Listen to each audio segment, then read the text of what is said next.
Oke, selamat datang di pembahasan kita kali ini ya.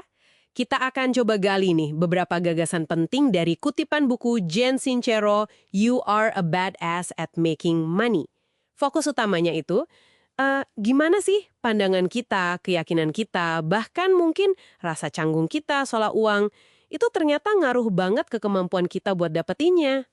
Wah, ini topik seru nih. Soalnya uang itu kan seringkali jadi hal yang gimana ya, personal banget dan emosional. Kita bisa aja terobsesi atau malah menghindarinya sama sekali. Buku ini bikin perbandingan yang lumayan berani loh. Oh ya? Apa tuh? Uang disamain kayak seks. Katanya sama-sama dianggap tabu, penuh hasrat, tapi juga ada rasa malu gitu. Dan jarang banget kita diajarin cara ngomonginnya secara sehat, secara terbuka. Wah, iya juga ya, menarik. Jadi, misi kita sekarang ini mau coba kupas nih, gimana keyakinan Anda itu beneran bisa ngebentuk isi rekening Anda, kenapa juga penting banget ngubah cerita-cerita negatif soal uang, dan gimana keputusan plus tindakan itu jadi pembeda. Hmm. Kita mulai dari dasarnya dulu ya. Soal gagasan kalau realitas finansial Anda itu mulainya dari pikiran. Betul. Ini konsep kayaknya simple ya, tapi dampaknya itu, wah luar biasa. Sincero ngasih contoh kuat di bukunya. Ada cerita, dia pas kecil di Italia, dia hampir muntah karena yakin banget udah makan cacing goreng. Padahal, ya ampun, itu cuma ikan biasa. Oke, oke. Terus? Nah, ada lagi yang lebih ilmiah. Dari ahli saraf Vilayanur Ramachandran, soal phantom pain itu loh, pada pasien amputasi. Oh, yang pakai cermin itu bukan sih? Nah iya, betul banget.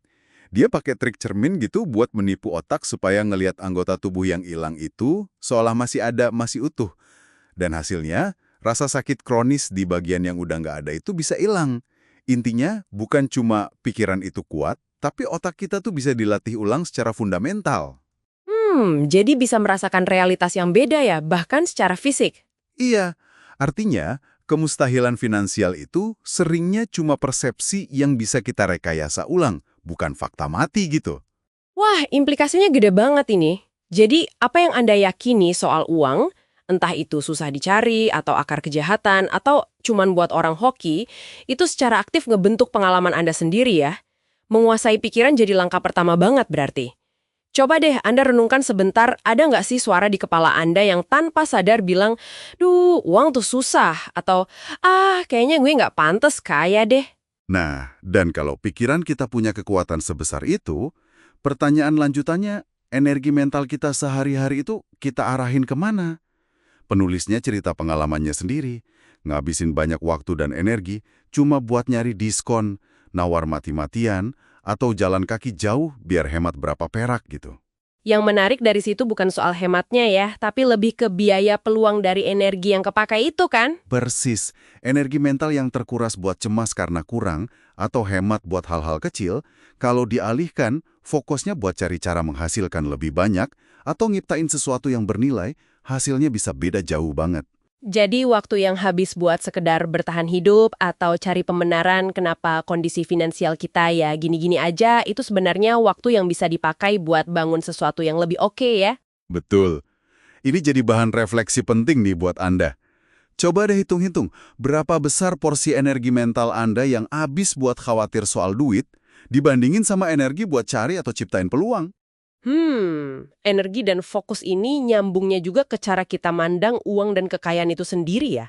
Buku ini ngebahas ide penting soal mendekriminalisasi uang. Maksudnya gimana tuh? Maksudnya gini, kalau kita, sadar atau nggak sadar, benci sama uang atau sama orang kaya, ya gimana caranya kita bisa nyaman jadi salah satu dari mereka kan? Oh iya juga ya. Ada semacam paradoks sosial gitu di sini. Ngeluh soal kesulitan finansial itu seringnya lebih bisa diterima masyarakat dibanding ngomongin ambisi atau kesuksesan finansial secara terbuka. Hmm.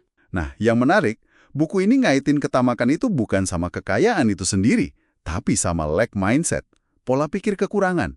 Akarnya sama loh kayak kemiskinan. Wah, jadi kayak tuh nggak otomatis bikin orang jadi serakah gitu. Malah bisa sebaliknya. Menurut Sincero, justru kalau punya sumber daya yang cukup, kita malah bisa lebih murah hati. Kayak analogi masker oksigen di pesawat itu loh. Anda pasang masker Anda dulu, baru bisa efektif nolong orang lain. Oke, paham. Punya uang itu ngasih kita kapasitas lebih buat bantu orang, buat kontribusi. Makanya, penting banget buat Anda mulai perhatiin narasi-narasi negatif yang diucapin atau cuma dalam hati soal uang dan orang kaya. Kalau Anda pengen jadi kaya, Anda perlu merestui diri Anda yang versi sukses itu. Sip. Nah, setelah mindset dan perasaan soal uang mulai dibenerin, langkah selanjutnya ya jelas tindakan, kan? Kekuatan keputusan, aksi nyata, sama ketekunan jadi penting banget. Buku ini ngasih contoh kisahnya Prince. Setelah dia dicemooh penonton pas jadi pembuka Rolling Stones, dia mutusin nggak akan pernah lagi jadi artis pembuka. Itu komitmen ke harga dirinya. Benar. Atau kisah yang lebih ekstrim lagi, pendaki Joe Simpson di film Touching the Void. Gila itu, dia merangkak turun gunung berhari-hari dengan kaki patah parah. Iya, itu luar biasa sih. Nah, ini bukan cuma soal kemauan keras ya, tapi tentang keputusan yang bulat, yang udah nggak bisa ditawar-tawar lagi. Ketika Anda udah mutusin 100% mau capai tujuan finansial Anda, fokus Anda tuh otomatis bakal nyari peluang. Keyakinan Anda makin kuat, dan Anda jadi berani ambil resiko yang ya terukur tentunya. Dan ketekunan si Simpson itu nunjukin banget ya beda krusial antara yang berhasil sama yang gagal. Tapi Sincero juga ngasih warning soal tricksters, kayak penggoda gitu ya, yang muncul justru pas kita udah bikin keputusan besar.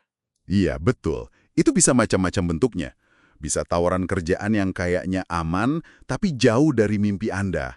Atau keraguan dari orang terdekat. Itu semacam ujian aja sih, buat ngeliat seberapa kuat komitmen Anda sama keputusan yang udah dibuat. Oke, jadi kalau kita rangkum nih ya, inti dari pembahasan kita ngambil dari kutipan buku ini adalah dunia batin Anda, keyakinan, pikiran, fokus energi, keputusan, itu adalah cetak biru buat realitas finansial Anda. Ngubahnya itu bukan cuma soal mikir positif doang, tapi milih secara sadar cerita yang memberdayakan, dan yang paling penting, didukung sama tindakan nyata dan konsisten. Nah, sebagai penutup nih, ada metafora menarik soal perangkap monyet. Katanya sih, monyet itu bisa terperangkap karena tangannya genggam erat pisang di dalam kotak yang lubangnya kecil. Genggamannya itu bikin tangannya nggak bisa ditarik keluar. Cerita ini mungkin cuma mitos ya, tapi pesannya kuat banget. Kadang-kadang, kita sendiri yang nahan diri kita karena terlalu lekat sama sesuatu yang sebenarnya ngebatasin kita. Jadi pertanyaan provokatif nih buat Anda bawa pulang. Keyakinan atau cerita lama apa sih soal uang yang saat ini Anda pegang erat banget, yang kalau Anda berani lepasin mungkin malah bisa ngebuka potensi finansial Anda? Dan mungkin apa satu langkah kecil aja yang bisa Anda ambil hari ini buat mulai ngelonggarin genggaman itu? Coba dipikirkan ya.